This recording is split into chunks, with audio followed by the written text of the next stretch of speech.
Welcome everyone, I'm Charlotte Cohen. I'm the Executive Director of the Association for Public Art. And thank you all for joining us this afternoon. We're honored to be here and for you to be with us to learn from APA's experience of having been custodians of this exceptional First Nations House Post for the past 50 years. It is deeply gratifying to see it return to its rightful owners, the Kwakwa people who have lived for millennia and what is now known as British Columbia in Canada. I know the panelists will all be speaking more about their heritage and history and their astoundingly beautiful land. So I will just let you know that I am going to share the Association for Public Arts land acknowledgement with you. This is a formal declaration of tribute and honor to the people on whose land we stand. The Association respectfully acknowledges the ancestral homeland of the Lenape peoples, where outdoor sculptures now sit on the unceded land of the Lenape Hoking. We recognize that this land was brutally taken by hostile force and fraudulent actions, such as the walking purchase of 1737, resulting in the genocide and displacement of the Lenape nations. The APA honors and expresses our gratitude to present and future Indigenous peoples. The stories told by sculptors in an inherited collection of public art are often incomplete, inaccurate, and exclusionary. We are committed to creating welcoming and equitable spaces by affirming Indigenous knowledge, culture, and history. And the APA thanks the Lenape Center for their guidance in developing this land acknowledgement. And for those of you not familiar with the Association for Public Art, it's been bringing contemporary art to Philadelphia since 1872, evolving over time to become one of the few nonprofit public art organizations in the US that commissions new work, preserves historic works, and interprets a collection of public art. I want to thank everyone who's been instrumental in making this exhibition and this panel discussion possible. And with that, I'm going to turn it over to Laura Griffith, Deputy Director of APA, and with Susan Myers, who's our Assistant Curator and Project Manager, the co-curators of this exhibition. Welcome everybody, and thank you for coming out today. First, I want to note that there has actually been an update to the exhibition that was just brought to our attention by a Kwagu'ł First Nation member, Andy Everson, who is working with the Juanita Cultural Center, that the tribal attribution of the House Post is not ''wakw'' from Hope Island, but is actually Kwagu'ł, I'm not pronouncing that correctly, from Fort Rupert. Both are Kwagu'ł tribes near one another, but each has some separate clan, chiefs, history, and culture. And while we're unable to change the many references to the ''wakw'' at this time, we do acknowledge that the correct attribution of the House Post should be the Kwagu'ł tribe. We're so fortunate to have a number of distinguished experts with us here today to discuss the topic of repatriation and other stewardship options for cultural objects like the Kwagu'ł House Post. And I will introduce each of them to you, and then we will have a panel discussion about the issues for about 45 minutes, and that will be followed by some questions from the audience. So to start, our panelists are remotely with us today, Juanita Johnston from the Juanita Cultural Center, and she is in British Columbia, Canada, where she's the executive director. She's our esteemed colleague and partner for this exhibition and the repatriation of the Kwagu'ł House Post. Juanita is an Alert Bay native and a descendant of the Kwagu'ł and the Haida First Nation tribes, and was adopted in the Big House and given the name Tlatlila. And since 1989, Juanita has worked at UNISTA in various capacities, including membership, collections, care, and research, exhibit development, tourism management, and project coordination of the exhibition The Power of Giving and Der Macht des Schenkens in Dresden, Germany. And her studies include cultural stewardship and museum studies, and she's the author of The Living World, Plants and Animals of the Kwagu'ł.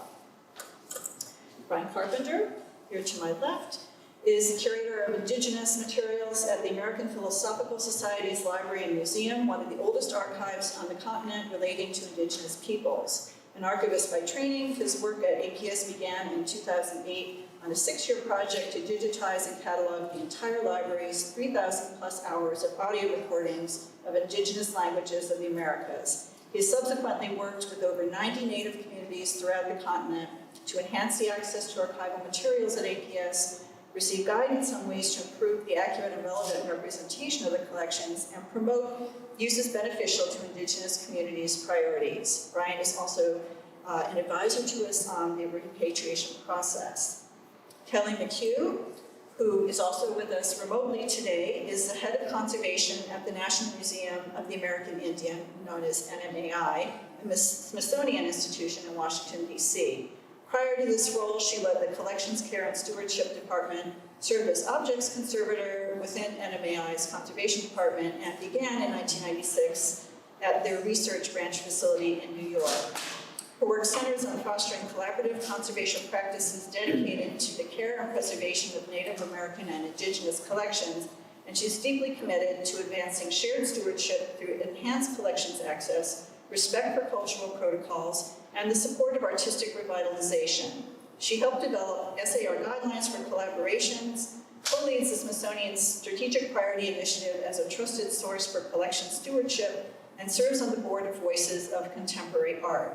And she was also, Lavina Lee, here also on my left, supervisor during her time at the NMAI. Lavina Lee has been an objects conservator at the Canadian Museum of History in Ottawa since 2024, and prior to this, she completed an Andrew W. Mellon Fellowship in Objects Conservation at the National Museum of American Indian, NMAI, where her research focused on unusual black coatings seen on Kwagu'ł House posts in their collection. This research led her to contact us at the EPA regarding the house post in our collection, which, unknown to us at the time, was actually a companion to the one in the NMAI collection. She also provided contact information for Juanita at ʼwakw so that we could begin the repatriation conversation, and therefore she is a key player in our repatriation project. Lavina has a Master of Art Conservation degree from Queen's University and has held internships at a variety of institutions, including the Art Institute of Chicago, Hong Kong Heritage Museum, Royal Ontario Museum, and the Museum of Anthropology at the University of British Columbia. So, what is repatriation and why is it important? Repatriation of art and cultural property is a return of these objects to their country or culture of origin. And Juanita, we're going to start with you. As a representative of the Kwakwa Indigenous community who oversees the First Nations collection, please tell us why repatriation is important and relate this to the potlatch and the 1922 surrender under duress of ceremonial belongings and what this meant in terms of losing those cultural items. Thank you. Honored to be here today. So repatriation for ʼwakw has always been about righting a wrong, and that wrong was the surrender under duress of 45 objects from 3 Kwakwa villages, the Mamalilakala from Village Island, the Nungis First Nation from Alert Bay, where ʼwakw is situated, and the ʼwakw from Cape Mudge. Those 3 villages surrendered regalia in order for their family members not to go to jail. And so our old people always felt like it was righting a wrong and that the belongings never should have left in the first place. And so when the collection was returned after many years of negotiation, they felt like ʼwakw, loosely translated, means the return of something important. But it also has to do with, in earlier days when people were taken captive, and were returned through ransom or retaliatory raid, they were sent to a ʼwakw. And so the word itself has a lot of healing connotations as well. And so they were very specific in naming the center. And they've always stated that we don't want everything back. Our focus has primarily been the potlatch collection, as those items are now collectively known. When pieces return, there is a sense of joy and happiness, and it's reconnecting to the land. It's a very powerful feeling, but there's also a sense of sadness for the original owners who are no longer there. Sometimes we don't even know who those original owners were, or who the original artist was. And do you generally reach out to collection holders to request a return of these items, or do they approach you? How does that work? Sometimes it's kind of a mixed bag lately. We are still focused on those remaining pieces from the potlatch collection. There's just a handful now that are still kind of, we call them missing in action. And my former colleague Trevor Isaac put it really beautifully. He said, when they're ready to come home, that's when we find them. And so there's some that are in private collections, some we don't know what happened to them. Sometimes people buy them at auction and just give them back to us, or we found one in the personal collection of Andre Breton, and we wrote one letter to his daughter, and she immediately agreed to return the piece from her father's collection. She flew it home to us, and then a few years later, on our 25th anniversary, she gave us $40,000 for the continued care, which was amazing. She's like the poster child for repatriation. And then we also have other families who just pretend we're not there. So it's a really mixed bag. Our focus still is those potlatch collection pieces, but we get repatriations, for instance, like this one, which is also the poster child for repatriation. We've struggled with institutions over the years, but sometimes we hit the jackpot and they're just really easy. And Kelly, can you tell us a little bit about how the NMAI is involved with repatriation? I assume that things come to you and things go back to others. Can you talk a little bit about that? Sure, certainly. It's really nice to be here. Thank you for the invitation. So the NMAI, the National Museum of the American Indian, was actually founded based on the NMAI Act in 1989, which really served as the nation, the United States' first repatriation legislation. ʼwakw was passed a year later. So NMAI, it is in its DNA. Repatriation was a critical element of Native activism that had occurred for decades for the return of ancestors and control over cultural patrimony. So the museum actually, it is a fundamental part of the museum's activities. And, as Juanita is saying, the arrival or the collection, the circumstances in which it was collected, there are many things that should not be there and need to return home. And so we follow the NMAI Act, and then for that's specific to the United States. For Canada and for Latin America, we have repatriation policy that goes beyond the law. And so, I appreciated what Juanita was saying about it being a joyous activity, but also, a sad one. I think for NMAI, repatriation, return of belongings that are required and needed to be at home is a joyous event always. I think as cultural heritage institutions in general, we need to feel the urgency that exists within communities to get these items home. So, the work that's done through our repatriation department in partnership with our Native and Indigenous constituency is the critical work of the museum. Brian, do you want to add anything from your institutions? Well, first, thank you for the invitation to be here, and I'm honored to be here with all these panelists. As an archivist, I can kind of speak to it from the point of view of an archivist, and I was thinking about, there's Juanita and Kelly have spoken about the significance and also some of the impediments or things that ease the process. From one perspective I might bring is, for those of us who are non-Native people working in institutions or organizations that have these things, we come to it and we kind of learn what's the backstory here, what's going on, and what are the inherent connections in these materials, items and belongings. And part of it is seeing what your role is, what role you suddenly find yourself in this larger thing that is wanting to happen. And as an archivist, I've found it useful over the years too. Archivists make big lists of things and say, how can we make it easier for people to find the things that they're looking for?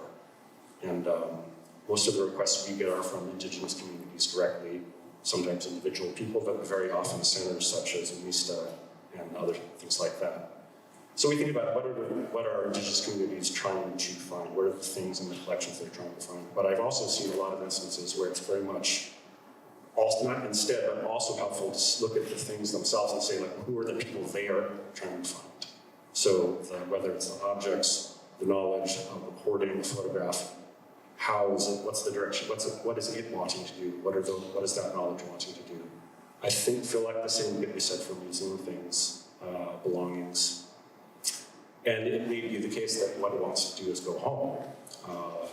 And if that is the case, then you kind of look around and see what your role is and what impediments you are able to address to be part of that. And sometimes it's things like moving ahead. It's not saying you should also talk with this and try to connect it to the other people to get the broader thing done. So repatriation is sort of recognizing how you fall within the system such as it is in relation to what the community says wants to happen and what the thing itself says wants to happen. Hi, thank you very much for the invitation to be here today. It's really exciting to speak on this panel and to see the outcome of all this research and relationship building. So, so coming from Canada, I think repatriation is a little bit different than how it is in the United States. We don't have overarching federal legislature, and so it still happens, but I think it really varies, institution to institution, and different places might have different capacities or funding for it to happen. But a lot of the time, I find that it could be a little bit more flexible or relationship based instead of just following the letter of the law. Although I'm sure a lot of American institutions, as Kelly said, go beyond that. At CMH, the Canadian Museum of History, where I work, we've had a long history of repatriation, I think going back to at least the 70s. But that really is just one option, I think, on the spectrum of collaborative care and facilitating access to these belongings that may not be in the collection through the most ethical means, I would say. For me, I also really appreciated what you were saying, Ryan, about questioning our role. I think in this whole process, I think for me, a lot of my practice as a conservator, I think about I don't deal with repatriation on a day-to-day basis because we have a repatriation department for that. But I see a lot of my work as trying to facilitate folks looking for their belongings or research questions that they might have, or just clarifying how these items might have come into our collection and what we can do about it moving forward. So it's really this building this sort of network of care and figuring out what needs to happen object to object, I'd say. There's been some allusion to the federal law here. Kelly, maybe you could address the 1990 U.S. Native American Graves Protection and Repatriation Act, known as NAGPRA. Sure. So just in 1990, NAGPRA was passed, and to be honest with you, Brian may be a little more familiar with the law because we, again, like at NMAI, we abide by the NMAI Act, but it, outlines conditions in which categories in which repatriation takes place. So, there is ancestral remains, funerary items, objects of cultural patrimony, sacred and sensitive. These categories really define the nature of the way the work happens. Archival material was never included in NAGPRA. I think what's been really interesting lately, and I'm interested to hear what Brian thinks about this, but the Smithsonian passed a ethical returns and stewardship policy in April of 2022, which accounts for all of the items that don't fall under the specific criteria of repatriation. So these are items that are unethically acquired, and can include also original archival material. So it really kind of widened the scope of the possibility for return. So, ʼwakw was a significant piece of legislation. Again, I think considered a serious human rights legislation that had been long in coming. It also, I think, a number of people have mentioned this, but the thing about repatriation is the return is a point that happens. I think the relationships built around repatriation have also really been really critical. So those relationships result in a lot of different types of outcomes. But repatriation was really, and the passage of ʼwakw in 1990 was really opening a door to a mind shift and a different way of working and considering Indigenous rights in the care and of cultural knowledge. And anything you need to add to that, Brian? Yeah, as an archivist, like Shelley said, the ʼwakw never got really applied to archival materials. There are certainly lots of Indigenous people, scholars, etc., who have sort of explained why that would be compelling, but it's still quite vague at best. So many institutions and certain archival organizations have, it's just, I think, starting to get some momentum or be more out in the open to address that more directly. So some people are curious in the sort of archives realm.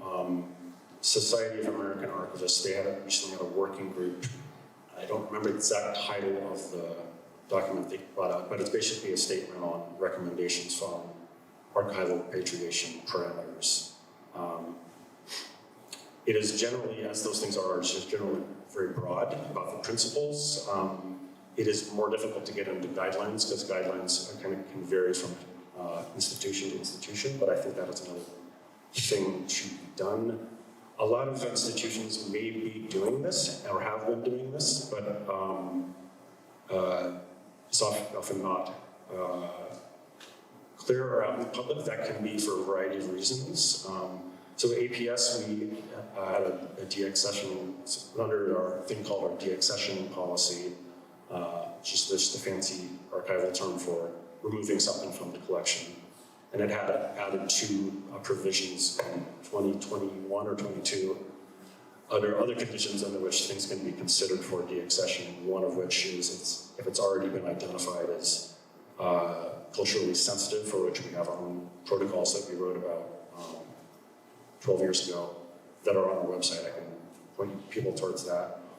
So that's one criteria. Another one is if it was found to be collected in an unethical manner. And since that was adopted, we've done repatriation of specific archival items a couple of times. In both cases, those communities have wanted the instance to be kept private for certain reasons. When there is a community that would like it to be public and to tell that story, we want to do so when it's appropriate. But I think it's also useful for among non-native institutions to share that that's going on, because it, I would say from being in an institution like this for 18 years now, they can get a little spooked sometimes and say, oh, are we going out on a limb? And get too anxious. But if you see that other institutions are doing it and it's fine and it's mutually beneficial, it's not just morally right when a community asks for that, it's actually good for the institution. We could talk more about that, but that's just some immediate thoughts that come to mind.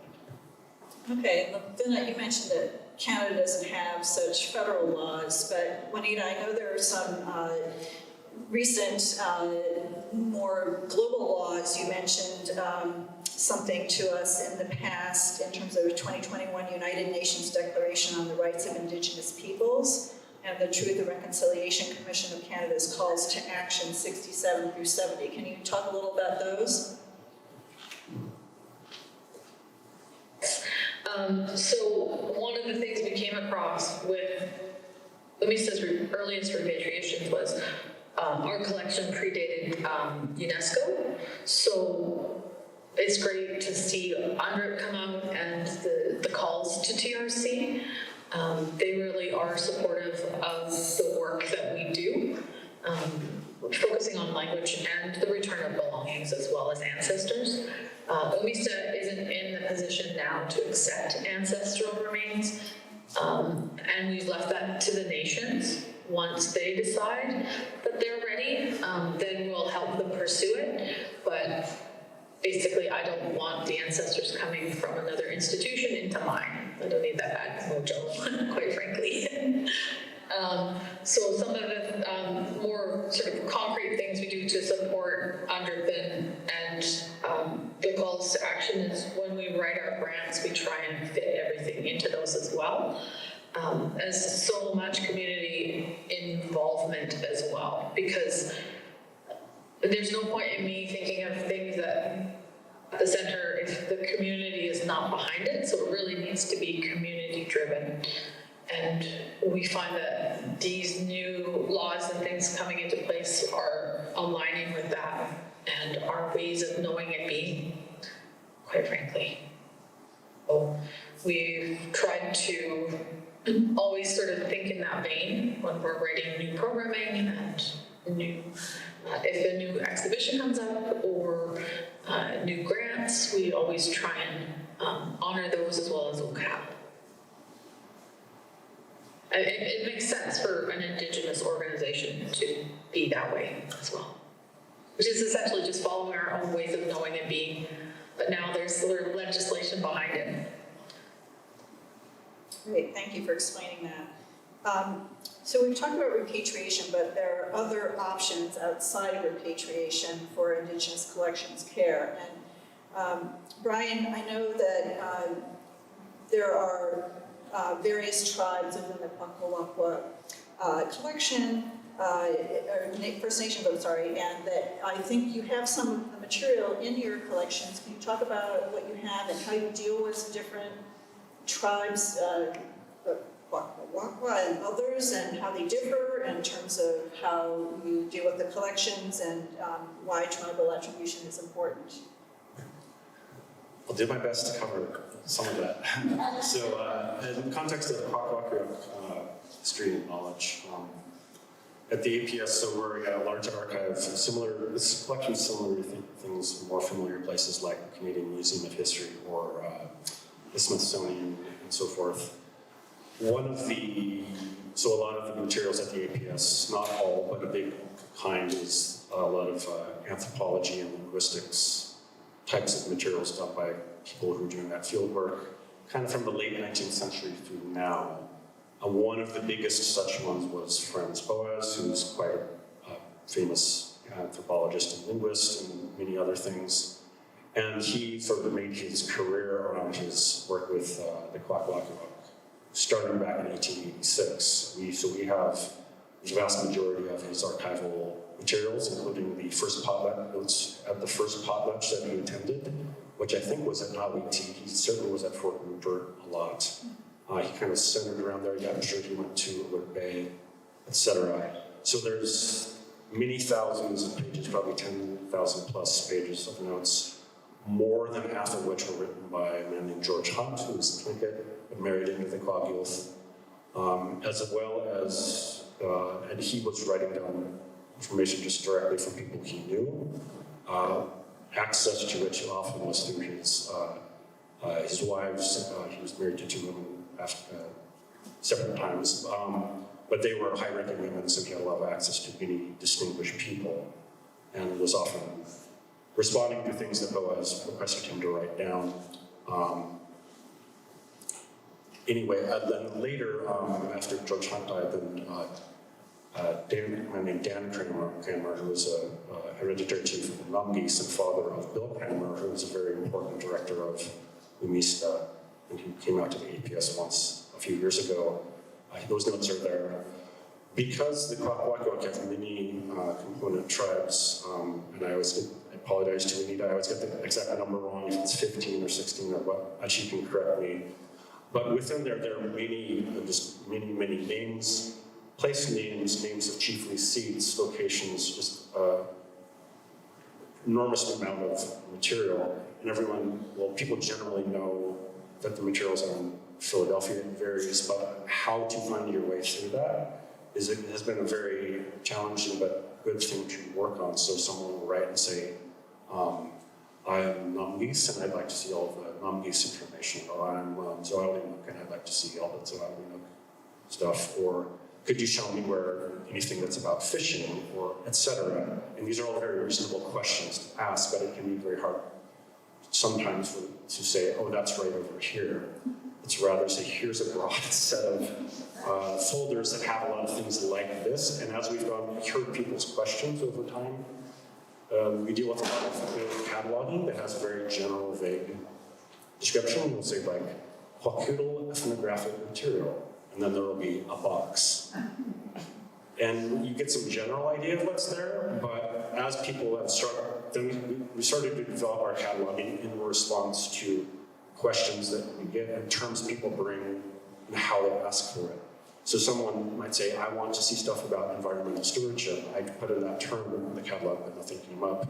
Well, that's because Boaz and George Hunt wouldn't have called it that. So what are some other terms we can bring forth that might help people? So there's a lot of this example in just communication over time and getting a little more fine-grained. And then from getting material to community members, knowledgeable people there, indicating receptivity to get their guidance and correction if they think there are things that we should bring forth or re-describe in a more relevant way, indicating our receptivity to that and then putting it in there so that it is helpful to people going forward. That's generally what we try to do with other Indigenous communities we work with. But the Kwakwa material is particularly voluminous and complex and rich, so it's a good example. And do you have various kinds of agreements with various Indigenous peoples' material in your collection, or like loan agreements, or how does that work?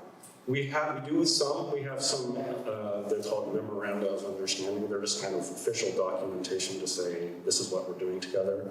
There are other ones that are more in an Indigenous way of doing it, like we work with 6 nations of the Grand River, and they wanted to open their partnership with us, their Indigenous Knowledge Center, by giving us a replica wampum belt, which was a way of instantiating a certain way of thinking about how we want to work together. So that was more of an Indigenous way of doing that. We will do agreements with communities if it's helpful to them, but if they don't want to do it, we'll still work with them in the same way, which is we digitize materials for free. We take their guidance on things that are sensitive and should be restricted. We have funding for people to come and visit us, including ones for projects that have nothing to do with academic work, which is the majority of the requests we get are non-academic community-based requests. Where possible, going to visit there too, so we can put a face to the institution. I do that a lot. Et cetera, et cetera. So and we will do all of that. Some communities want to say, could we have that in writing too?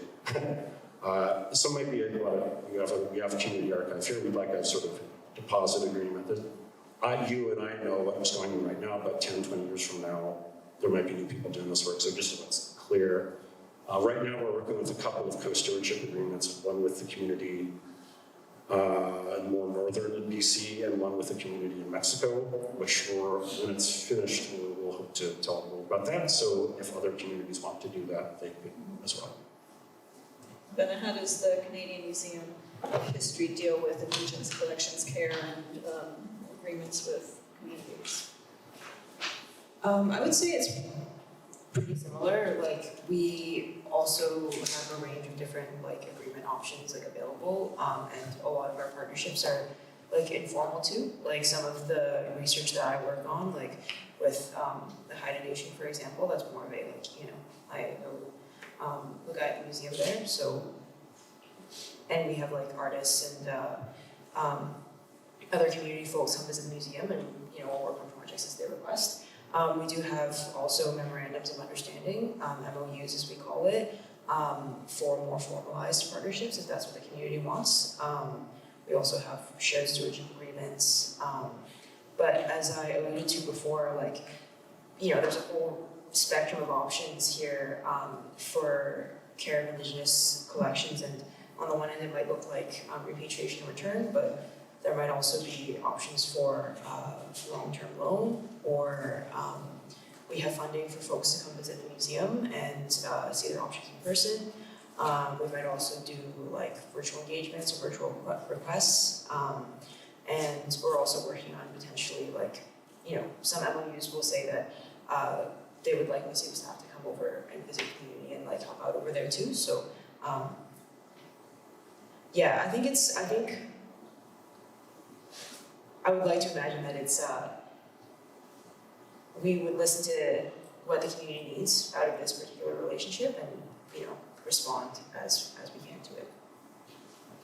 Kelly, I have to assume that NMAI has similar kinds of arrangements. If there's something else that you do that's been left out, please illuminate us. Yeah, the only thing I would add, it is very similar to what everyone's describing. I think the biggest development, though, is with the passage of this policy for the Smithsonian. It has given us, we are now kind of socializing this idea of pathways of return, and those, historically have been community loan or repatriation, which we were always trying to kind of fit it into one or the other, this engagement with communities and serving the needs of our constituency. With the passage of this policy in 2022, it really opened the door and gave us, more pathways in terms of working with communities to understand the needs and the utilization of different pathways. So now, we can employ ethical return, which, again, that just really gives us a broader landscape in which to kind of work and discuss. That would result in deaccessioning. There is, we've always practiced what people are now calling shared stewardship, and that's been an inherent part of the work that we do at NMAI. But now we are able to create shared stewardship agreements. There can be the option of co-ownership. The options are now, I think it's giving us more space in which to actually, have these important exchanges or return however it's best needed by the community. So that has been really transformational in a lot of ways, because we've also really committed to developing systems around it, because as people are saying, MOUs outline the broad nature of the relationship. But what I've seen in my time at NMAI over 30 years is the dangers that sometimes relationships exist between individuals. And when the individual leaves, the community is then kind of stuck with not, being able to have full implementation or sustainability. And so we're really focusing on different systems. And so one of which is also creating cultural care notices in partnership with the organization in local contexts in order to really be able to implement cultural protocols, cultural care at the museum. And so, looking at sustainable and, distinctive ways in which we can work with and serve communities is really, I think, I've seen a big jump with the passage of this policy. So that would just be one thing I would mention. And this policy actually applies to all of the Smithsonian's collecting units. So while NMAI might have been doing this work, it applies to, the other museums such as like Asian art and African art and, natural history as well. And so that policy has been implemented into each collecting unit's collections management policy. So again, it's like the policies in practice, there's fluidity between those, but the policies certainly ensure more longevity in a certain way. So they're really critical. And then on the individual level and on the project level, critical too, because it kind of goes both ways. Juanita, what's your take on all this? Do you have shared agreements with different institutions or individuals, or how does that work on your end?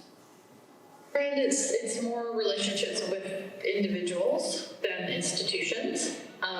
We found that works well for us, but like Kelly said, when people retire, it's like, uh-oh, I don't know anybody there anymore. Some of what we have is, for instance, we have a piece from the British Museum, which they don't do very often. So we're going into, I think, our third round at this time. And so we've submitted the loan request in January. We haven't heard back yet. It has to go to the board of trustees. So even though it's we feel like it's our piece, we do have to get like a band council resolution. They're probably the most difficult to deal with is the British Museum. They don't, those types of policies, of course. They don't want the floodgates to open, I guess. So there's a lot of steps for us to go through, and then they send somebody usually once a year to check on the piece to make sure we're not, going in the case or whatever. But we've found that working with other institutions, that they've been more allies than hindering. And so if we need to do an MOU, we will, but mostly we work sort of on good faith and relationships will progress things forward. It's great though, because it was where you put your dollars, so it's nice to have it as a policy. True. Kelly, I'm curious, at the NMAI, are there any Indigenous collections outside of Native American works? You have obviously some House Posts in your collection from the Kwagu'ł. Are there any other groups that are represented, and how do you deal with that? Yeah, the museum's collections, it was started by one individual whose name was George Gustav High, and he collected throughout the entire Western Hemisphere, so from the Arctic all the way down to Tierra del Fuego. So there are thousands of communities represented in the museum's collection, and as Juanita's saying, it starts as either communities reaching out to us or us reaching out to communities based on the museum's work and relationships developed over there. But it is a challenge and an opportunity for us to connect. We just recently, Lavina mentioned virtual engagement, so you can imagine the distance. I mean, and that's the really hard part, right? Is these collections are disassociated long distances from their communities. So housed in Washington, D.C., how do we facilitate access? How do we facilitate connection? How do we, do that? It can be really challenging given the distance and the cost. So during the pandemic, we started doing virtual engagements. So Zoom, this platform, just like allowing us today to come together, has been a real asset. So we utilize Zoom. We just were working with a community, the Chachi community in Ecuador. They are in northern Ecuador, right across from the Colombian border, and in a really, really remote area. So you have to take a canoe 4 hours in order to get into their community. So we strangely, or maybe not strangely, but there was one collector that High employed, and he did 2 pretty significant collecting expeditions in the early 1900s to the Chachi community. So in our Latin American collection, we have the largest holdings of Chachi material. And so being able to, they had no idea that these belongings were there. And so, being able to connect via virtual engagement was really, really significant. And so, we then start off a relationship. There's only 2 weavers still weaving, but there's a lot of weavings in NMAI's collection. So we're talking about ways then to either, not just return items, but the ability to facilitate the return of, access to technical information and designs, and how do we do that? Because these weavers are really interested in revitalizing these images that mean again things culturally. And so that's the other part of this work. I think that, repatriation is really critical, and then just as critical are all the ways that we can kind of come together. So virtual engagement has helped bridge some of the distances with the communities that we are holding their belongings for across the hemisphere. But it's a challenge. It's those connections are really critical, and they kind of come as they come. Like, look, I appreciated what you're saying about how things arrive or reveal themselves when they should, and that's a lot of how this work has happened. And so it's like when communities need something, they reach out, we connect. if the time it's supposed to happen. So the importance of connections, Lavina, maybe you can talk a little bit about how you got connected with Umista initially and what you took away from your involvement with them. Sure. So I connected with Umista initially because as part of my postgraduate fellowship in objects conservation at the NMAI, we're required to do a research project, and Kelly suggested, she was like, oh, there's all these like black house posts around our storage rooms, and like, well, why are they black? Why don't you look into that? So I did. And you know, I feel like with conservation research, like we have a lot of tools and methods, but even some methods which don't take samples, like can be a little bit invasive depending on like what, you know, kinds of knowledge that we're revealing there. And so it's really important for us to, like, before we dive into doing this kind of research, to connect with communities and see if, you know, they're actually interested, I guess, in us answering these questions. And so at the very beginning of this project, I would say, and looking into it, we understood that connecting with someone who could speak about Kwakwa cultural heritage was really important to have as like a central voice in this project. And so I believe, just because I've worked like on the West Coast before, like at the Museum of Anthropology, one of my colleagues there like connected me with someone who used to work at Umista, who connected me with Juanita, and so it was this really sort of, I guess, roundabout way of doing it. But then we met each other in person at a conference, and I was able to really pick her brain about this whole process. Yeah, I guess in speaking with her, we like worked around doing some archival research of the history of these posts, and also planning out potential invasive and non-invasive scientific analyses to look at what might have happened to them since they were taken from the West Coast in like 1900 or so. But yeah, I hope I answered your question. No, that's great, thank you. I'd like to open questions up to the audience, so I'm going to pass the mic if someone has a question.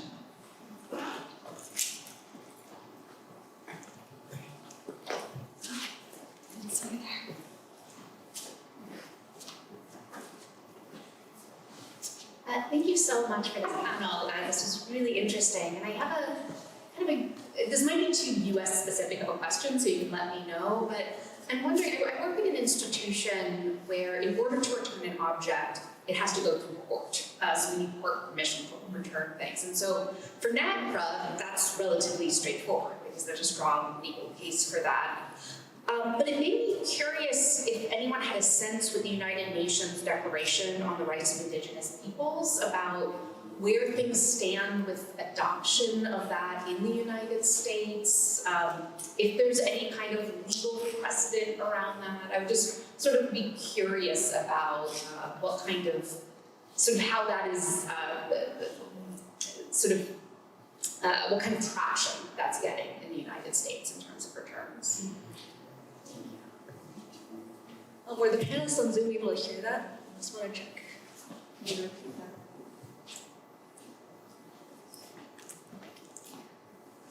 Juanita and Kelly, did you hear that question? Partially. Oh, sorry.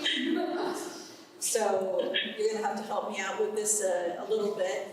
You were interested in the sort of the legal traction of, or where people think sort of it's going with the United Nations Declaration on the Rights of Indigenous Peoples, as is not just legally sort of around returns outside of NAGPRA. The United Nations agreement, where is that going outside of NAGPRA? Do either of you have any sense of what's happening with that? Are other ways that groups in the United States can deal with these issues? Do you want to answer, Juanita? Yeah, you want to take us out of that first, because you probably have a lot of different experience. Yeah. Well, of course, we don't have NAGPRA, so UNDER was a great step in the right direction for Canada. We adopted and then what else was really beneficial was the call to actions from the Truth and Reconciliation Committee. So the Canadian Museums Association has written a report called Move to Action, and it is all over still the CMA and the BCMA, so it's really still on people's consciousness, and people are making a concerted effort with these like very specific calls to action, and it all feeds into UNDRIP as well. Of like the laws that the US has. I've noticed a definite shift from when I started working at UMISTA and we were talking with different institutions about repatriation. We are now. So valuable. And I'll just add, I think that even though the United States has NACPRA and the NMAI Act, UNDRIP really, gives kind of on a larger global scale, a lot of strength behind the human rights elements of this work. And so, kind of looking at it like as framework. So UNDRIP is a broad, global framework that kind of, again, like together we're stronger. The Indigenous rights effort on that global scale is powerful. And then, you can see it, as Juanita's saying, how it, is implemented in different places. For NMAI, when it passed in the United States, was kind of late to coming to pass it as well, but it got put into our collections management policy at NMAI. So we followed the NMAI Act, but UNDRIP was put in there as a mandate as well. So I think, as Juanita's saying, in the time that I've been at the museum, I think all of these strengthen the importance of this work. And so, and it kind of, it's happening on these different levels. So you have UNDRIP, we have the law, but we also have, our collections management policies, all of those things as it's filtered down into it, ensure that this work is done. So UNDRIP is, while it's not a law, it is a really critical, and it has broad application as well. It's also filtered into funding agencies. Some of the specific guidelines is this compatible with UNDRIP? And so when you're on a review committee, you need to think in that vein as well for different projects and stuff that are being proposed. So I've seen it in 2 funders so far that I've been on juries for, and it's interesting that it is now sort of at the money stage. I would just add a couple quick thoughts, which is, UNDRIP doesn't carry direct legal weight, but I think as more organizations, and funders is a good example of one, say we endorse UNDRIP and important second step, because of that we're going to do X, Y, and Z, or are doing X, Y, and Z, the more organizations and et cetera that do that and endorse it and show their work, that can lead to more collective weight. So you can't say it's a legal requirement. You can say, look at everyone else is doing it. Wouldn't it be great if we joined all those people doing these wonderful things? And I also say, if you had a U.S. tribal historic preservation officer from one of the tribes here, they would tell you, I'm certain saying that NAGPRA doesn't, there are some institutions, and I think NMAI is one, but tribes having to work with institutions who are required to report things under NAGPRA and say there isn't much enforcement, and it doesn't necessarily help them getting things done. So it is good that it's a law, but there's a lot of frustration in tribes in U.S. tribes about actually seeing it through. And I would defer to someone at a tribe in that position to explain that, but I'm sure if you go around YouTube, you'll have no trouble finding someone talking about that.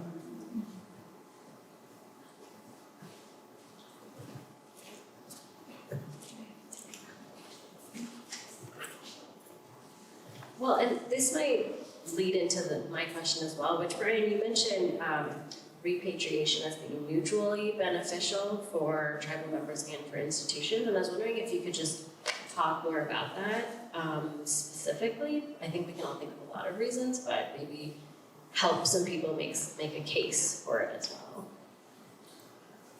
Well, I can say in life more, although we've just started doing that with archival materials, my observation there comes more from something we've done a lot more of, which is working with communities about identifying stuff that's culturally sensitive or has restrictions on use and access. We've done that a lot more broadly.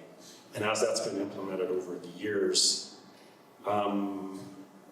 it's been mutually beneficial because for a lot of ways, it indicates to a community, a nation, tribal nation, et cetera, that we're willing to give guidance, to receive guidance, and respond to what's given. So beyond the figuring out these determinations about what should have these special protocols of access and use and so forth, and how to do that with a place where it's from, that can open up a willingness to say, well, here are some other things that you should do to represent this material in a relevant, useful way. Just getting more overall feedback, because it kind of indicates trustworthiness. Because as an institution, just like an individual person, you can't say, hey, I'm trustworthy, I'm honest, I'm reliable. You just have to act that way, and then other people can decide whether you are. So implementing those things can then lead to other stuff. So it's mutually beneficial in that sense. And another thing I'd say, there's also researchers coming to use the materials, whether they're native or not, have overwhelmingly said, thank God this is identified, because native people have said, oh, that's indicated as restricted, I don't want to look at that then. Because they may not want to accidentally come across something that they don't want to look at. And it helps for non-native researchers looking at those materials have a better understanding of what using that material in an appropriate way would be. We try to emphasize to people that we haven't caught everything, or communities, working with communities, so there could be more of that kind, but it generally indicates some sort of practical, concrete thing being done that can lead to other kinds of practical, concrete things.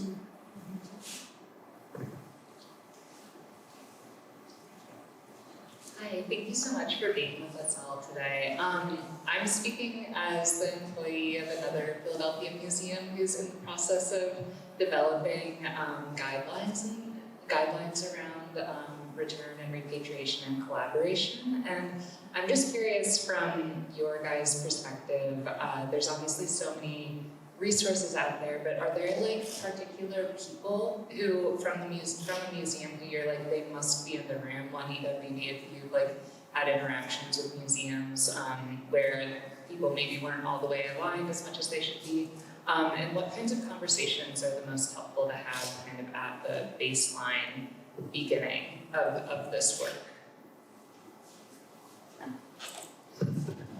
Juanita, I don't know if you heard that question.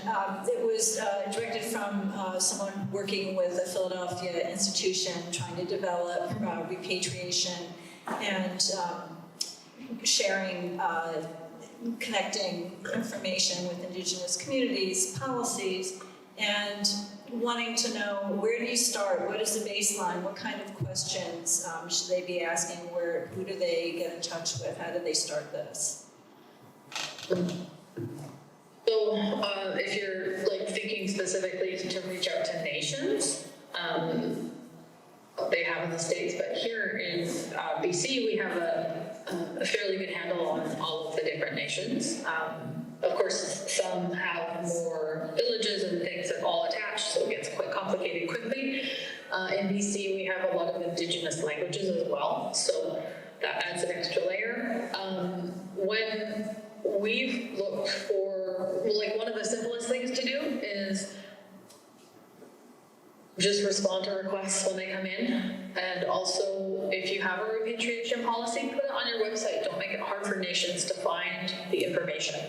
Make it as easy as possible. And that is being a good ally.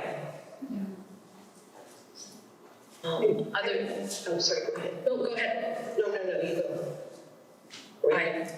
I lost it. Whatever, it was gone. It's a good question. It's always a question. I mean, it's a question that people ask, endeavoring to do this work. And I would say that there are good resources out there now because there is going to be coming out in the summer and the fall an Indigenous collections care guide that was put together, stemmed from the School of Advanced Research, but has been developed over the last 4 or 5 years. And it is an initiative that is both non-native and native people coming together, but seriously vetted, actually, by a lot of nations, a lot of people working in the cultural heritage field. It is really, really comprehensive. And so I've just been really impressed at how much of a resource I think it is going to be for people who are wanting to do this work, and also provides really concrete language for people talking to their administrations, you know, on all different levels. So I would say look out for that. It should be out this summer or in the fall. Just really, really comprehensive resource. I want to add to that, we actually have a publication here in the exhibition from the Royal British Columbia Museum that talks about starting the process and what's involved, so you might want to have a look at that before you go. I'd also mention just one, there's a website, it's got a very vague name, but I think it's like Guidelines for Collaboration something, you know, about it. It's from a group in Santa Fe, and it has a lot of good advice there.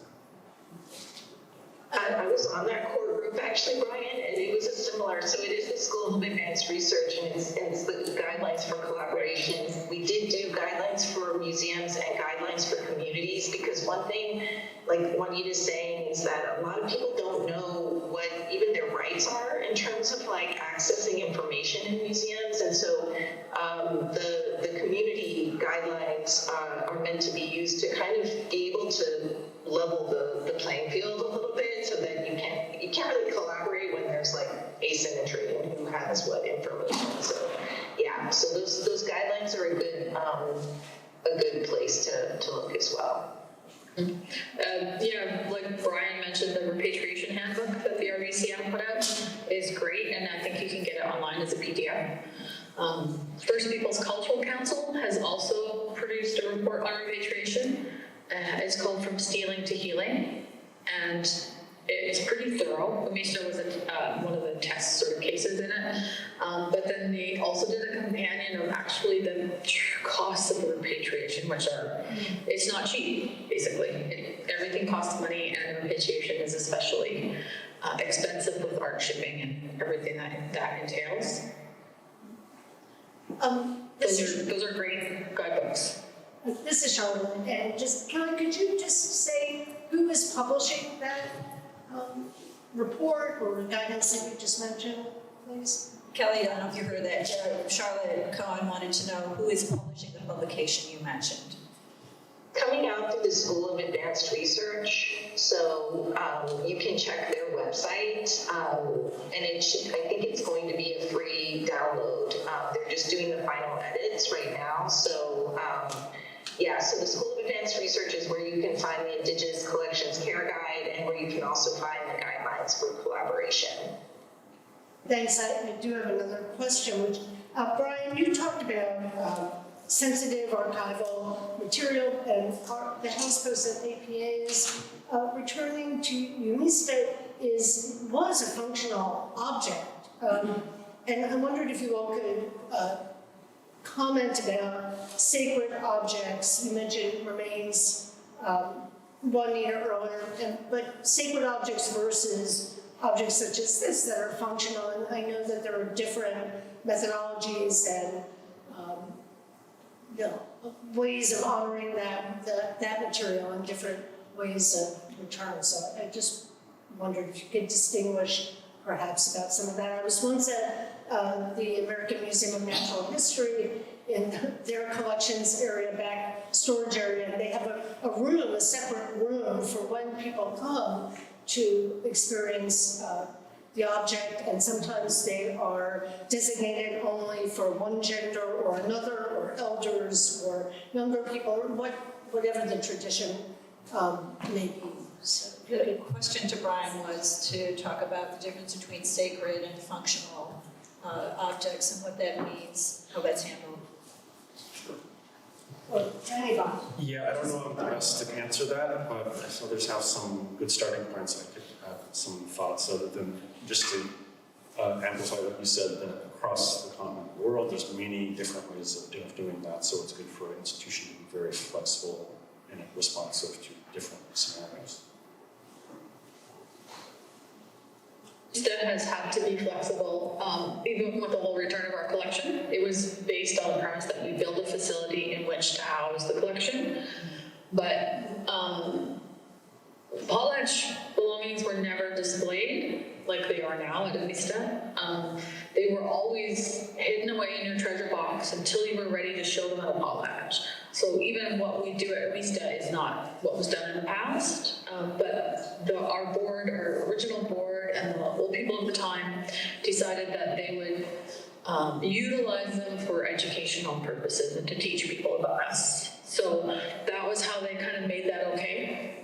And then we also practice, like whistles are never displayed. We've had one show of them that, to my knowledge, because you never see a whistle in a Hamatsa ceremony or in the big house. It's always hidden away. And we don't blow whistles because you don't know what you're calling. So there's things we still follow. When I have Humsum masks, the big bird cannibal masks, on in the back storeroom, their beaks are always tied shut because they're not supposed to clap together if they're not being danced. So there's a lot of things that our collection is a bit different in that everything shouldn't be on display, but it is. But we still practice like certain things are sort of non-negotiable, like the whistles. I might just add, just before so NMAI, Brian was saying that some of the positive outcomes of repatriation kind of lead to greater understandings of cultural protocols required for the items that remain in the museum. That has been true, at NMAI as well.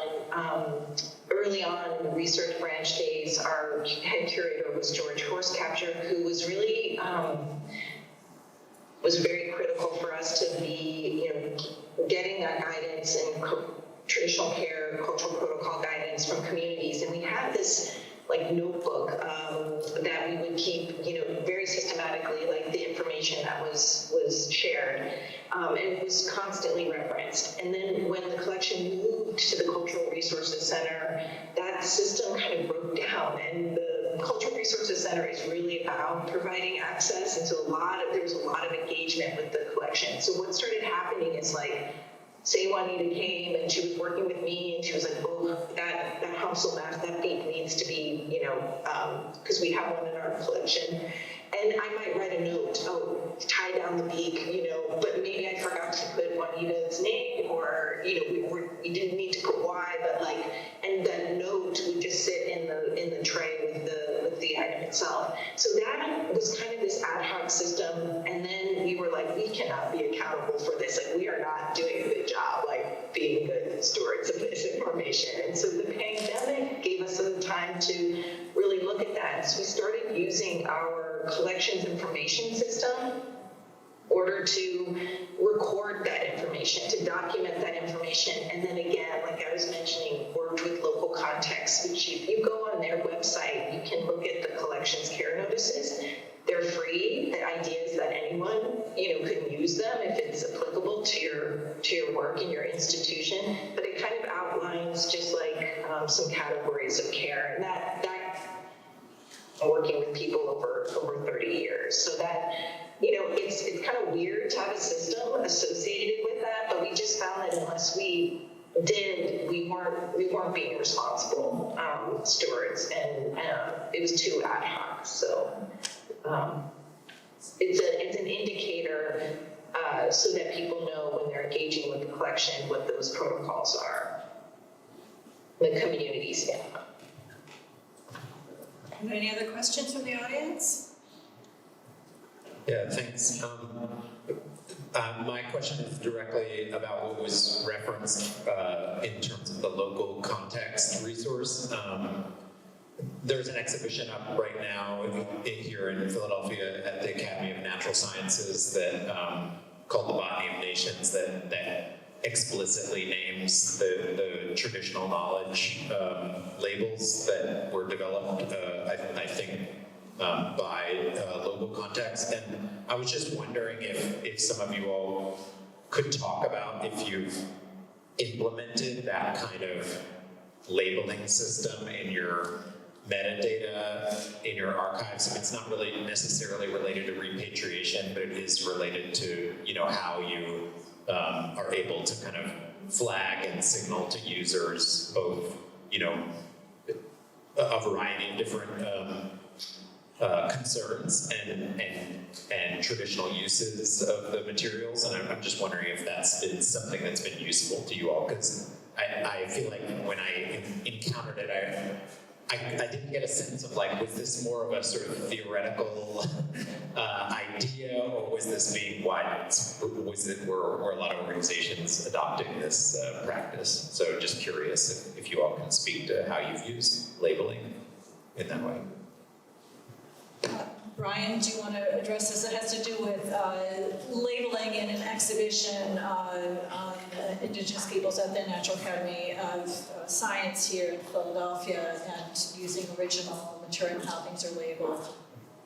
Sure, I'm familiar with it. So it's a Botany of Nations. It's a great exhibition on you should go see it. And they work with a number of Native communities. So if you go to the local context website, you'll see there's kind of two, well, now there are more, but there are originally two broad categories of labels. There's the traditional knowledge labels, and then there's one that look like institutional notices, and that's kind of what Kelly was referring to. And now they're developing some more like a biocultural one. I don't know as much about those. So the institutional notices ones, we've started doing those. Those are ones that an institution can decide that they want to put it on, and kind of indicates what they're willing to do. It's kind of a standardized way. They're like icons also. They're used internationally, and they're meant to be sort of immediately understandable icons, regardless of language or culture, etc. That's the idea. But then there's also standardized text that goes with them. Like, you can't adapt it as an institution. You just put it there, and it says, so we have one that's called Open to Collaboration. If you go to our, the website for my department or our guide, I have brochures here if you'd like them, you'll see it there. That kind of is meant to signal to communities coming to work with you that you're willing to do it, because it's not often apparent. So the institution is actually willing to be approachable. The traditional knowledge labels are ones that the communities get to decide where they go. So I've seen it most successfully implemented, tribes and places doing it could have much more experience with this, but I've seen it especially common in sort of exhibition settings, digitally or otherwise, because it's more of a select amount of material, and it can be worked through. When you're dealing with, say, a whole collection, say like an archival collection, it can be harder because there's kind of three aspects to it. There's one institutional policy that we're willing to do this, work with tribes. Another is the technical thing. Where do you put it in the system? This can be very frustrating. Like, we want to do it, how do you make it show up in the right place and be effective that way? But the third is the labor to go through it. So this takes a lot of labor of the Indigenous community to have someone to do that, or people to do that, and it can take a lot of time, compensation. Some communities have people whose job that is to do, but they've got a lot of other things to do.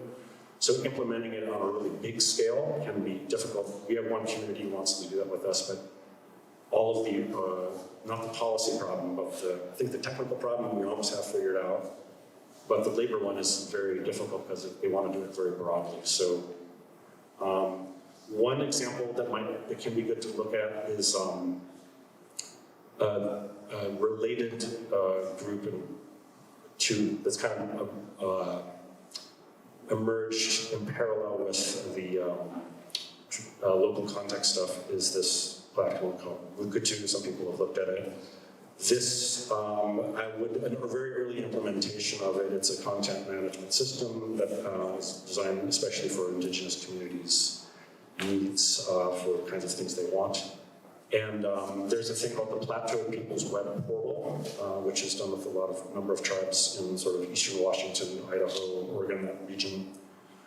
And the way that works is, so we have other institutions that archives have done it, get a lot of stuff digitized from those nations.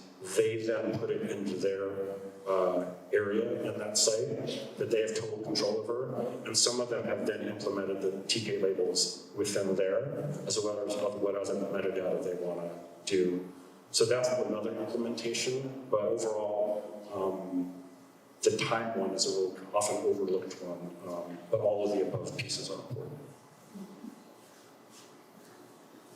Has anyone else used the labels? Has anyone else used the labels? We have not used the traditional knowledge labels. It's something that, I think NMAI is considering. We are doing that engagement with communities and documenting that information in our collections information system, but like that outward facing part of it, we haven't been able to do yet. So these collections care notices are for internal functionality. So that's kind of where we have been putting a lot of the effort and energy, kind of dealing with the legacy information that we have, and then trying to get that going. So we haven't used the traditional knowledge labels yet.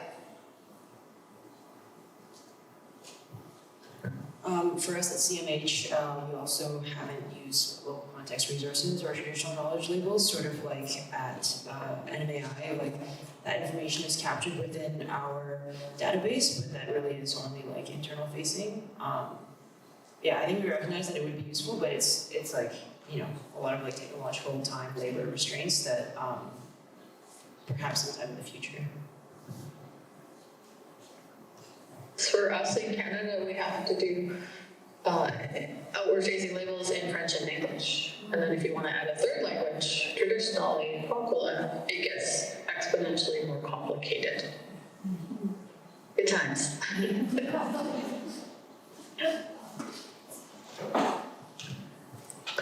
Any other questions? Hi. I had a question about the House Post specifically. We just got the update about the change in tribal attribution for the Post, and I wondered if there was any additional research planned for the Post once it gets returned back to Amista, or if, do you know where it's going to be installed, or do you have kind of plans for how it's going to be used? I can see some paint remnants on it, so I'm really curious about if there's any kind of future plans for researching the paint or the iconography or any of that kind of stuff for design inspiration. Juanita, I don't know if you heard that. Someone who's interested in knowing what the future plans are for the House Post once it gets back to Amista, if you plan on furthering research about it, if there are any things that you intend to do in terms of conservation or what your plans are. It'll be installed in our first gallery. First, it'll be welcomed home. It's a small ceremony. We'll reach out to people from Fort Rupert that we know. So there's some board members that are from Saukees as well, so they can assist with that, like getting the community kind of over here. And then once it's installed, research is kind of a luxury. We're all running around wearing 6 different hats. So, ideally, yeah, that'd be great if somebody takes it on, but fortunately, Andy's done a lot of research on it. So that was helpful. We would love to do more, but it will be a case of if anyone has time. I would also like to add that, as you noted, you can't see paint remnants on the pole, but it's pretty faint. I think what's really interesting and potentially an exciting possibility if anyone has the capacity to take it on at NMAI or Amista is there is a companion pole at NMAI, right? And it still has the black coating completely covering it. And through my research at NMAI, I was doing a lot of multimodal photography, which is essentially photography in visible light, ultraviolet light, and also infrared light. And with infrared specifically, it's a pretty popular method in conservation. You might have seen it in paintings conservation, where you can see through the paint layer to the pencil underneath. And we were able to use a similar sort of methodology to look at the painted designs underneath the opaque black coating. And so there is still some more work to be done, because within the year that I was there, I wasn't able to completely get like great, like, you know, full photos of it. But even with the preliminary photography, you can see the underlying paint on this on the companion of this post.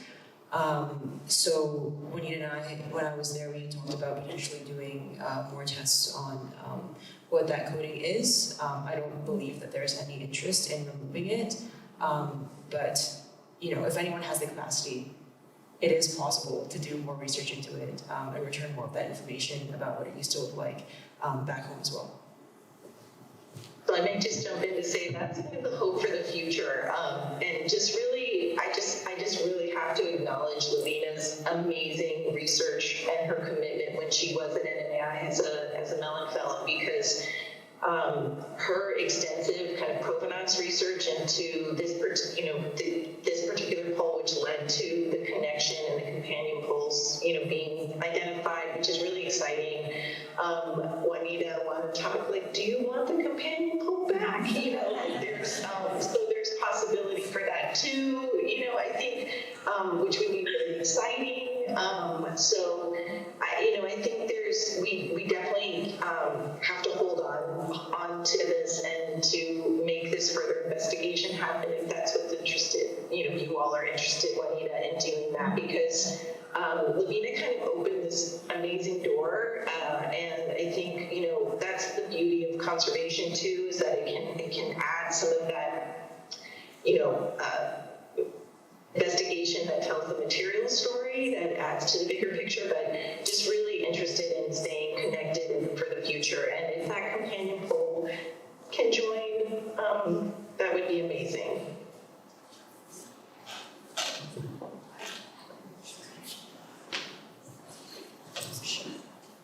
Would be amazing.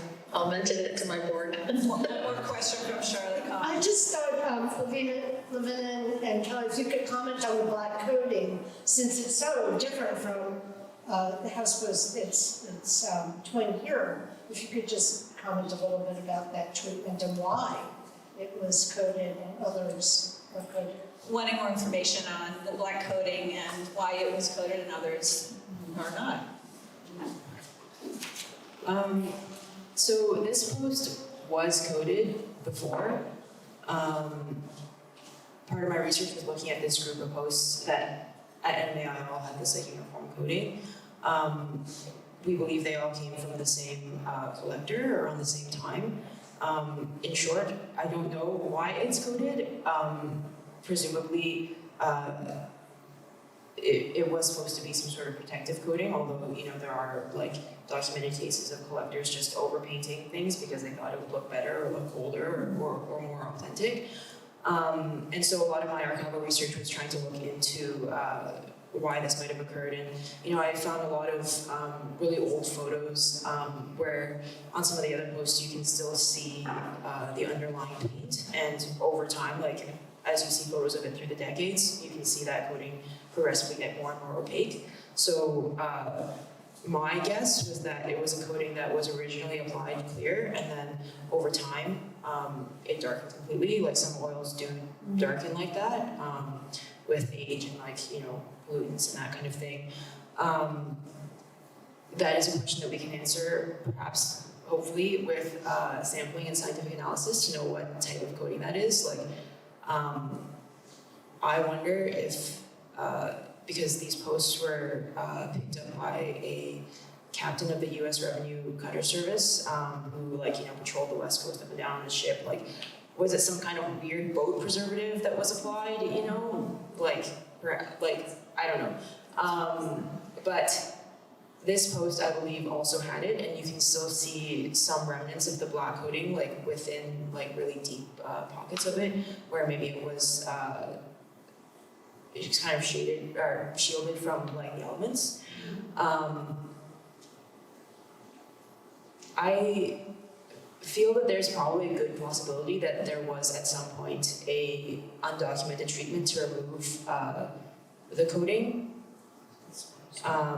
but I didn't see any of that in the documentation that you provided me. there actually is another sort of similar case of twin posts at NMAI. So another post of which we have only the one at NMAI, I found its companion at like an art gallery outside of Toronto. And that one, there was a news article about its actual treatment and conservators coming in to like remove the coating and finding the paint underneath. So yes, I believe someone removed the coating of this post. Okay, with that, I think we're going to wrap this up. I want to thank the panelists and listeners. We hope you all have had a chance to see the exhibition. And hopefully some of you will come back on Friday, May the 29th at 5 p.m. for Materials Matters program we're holding with Atelier Art Handling, which will be about the handling of the House Post, getting it to this space here in the exhibition, and also on how it's going to be transported back. So again, thank you everybody. Appreciate your time and